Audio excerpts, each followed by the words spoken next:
Մեր նախորդ դասախոսության ժամանակ մենք անդրադարձանք Մենուա արքային, ում հիրավի կարելի է համարել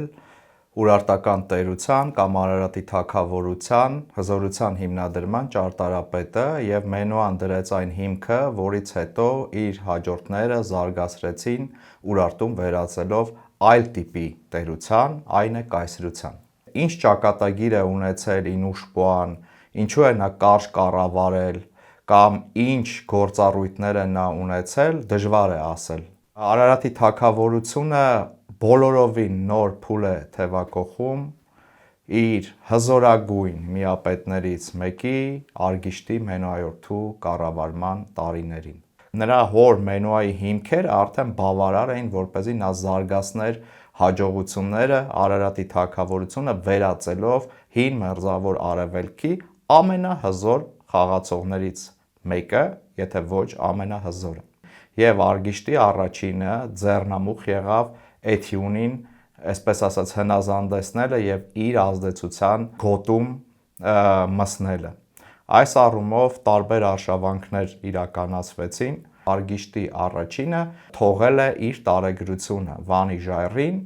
այսպես կոչված խորխորյան տարեգրությունը, որը համարվում է Հին Մերձավոր Արևելքի ամենաընդարձակ սեպագիր արձանագրություններից մեկը, եթե ոչ ամենաընդարձակը։ Չափազանց կարևոր մենք մի սկզբնաղբյուր ունենք, այն է Գառնիի, ներկայիս Գառնիի տաճարի մոտ գտնվող արձանագրությունը։ Շատերը գնում են Գառնիի տաճար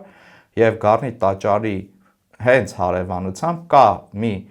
վիշապաքար, որը դարձել է սեպագիր արձանագրություն։ Տվյալ երկիրը, այսպես ասած, զրկում էին ռազմական ուժից, բացի այդ բերելով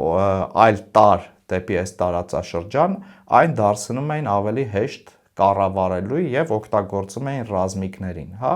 Չի բացառվում, որ Իուպշան եղել է հենց այդ 6600 ռազմիկների կարևոր աստվածներից մեկը։ Ժամանակի գերհզոր տերության Ասորեստանի հետ ուրեմն մարտերին, այս առումով շատ կարևոր էին բուֆերային տարածքները, որոնք կռվախնձոր էին Ասորեստանի և Ուրարտուի միջև, շատ կարևոր էր Մանա կոչվող տերությունը, որը կարելի է ասել ևս չափազանց կարևոր լուրջ քաղաքական ուժ էր և գլխավորապես գտնվում էր Ուրմիա լճից հարավ։ Իհարկե այս ամենը չէր կարող դուր գալ Ասորեստանին և տեղի են ունենում տարբեր ուրեմն բախումներ և Քրիստոսից առաջ 781 թվականին ասորեստանյան պաշտոնյաներից ուրեմն Շամշի Իլուն հիշատակում է Արգիշտի մասին և ըստ երևույթին նրանք հիշատակում են Արգիշտի դեմ այսպես ժամանակավոր հաղթանակի մասին և հենց այս ուրեմն ասորեստանյան աղբյուրները, բայց նաև հիշատակում են, որ Արգիշտին և նրա զորքերը այնքան շատ էին, ինչքան թանձր ամպը, ինչ է նշանակում աստվածային թակ կամ աստվածային խույր կրելը։ Դա նշանակում է, որ Արգիշտի արքան աստվածացվել է, նա ունեցել է նաև աստվածային գործառույթներ։ Ընդ որում Մուծածիրի տաճարում արքաների հիշատակվող արքաներից նա միակն է, ով նման կերպ է հիշատակվում, ինչը ևս ցույց է տալիս նրա դիրքը, նրա ստատուսը և տարածաշրջանում և լեռնաշխարհում, այսինքն մենք գործ ունենք մի արքայի հետ, ում նաև աստվածացնում էին, չպետք է մոռանանք, որ ուրարտական արքաները Խալդի Աստծո տեղապահներն էին։ Խալդի աստվածը հայրական գահին է բազմեցնում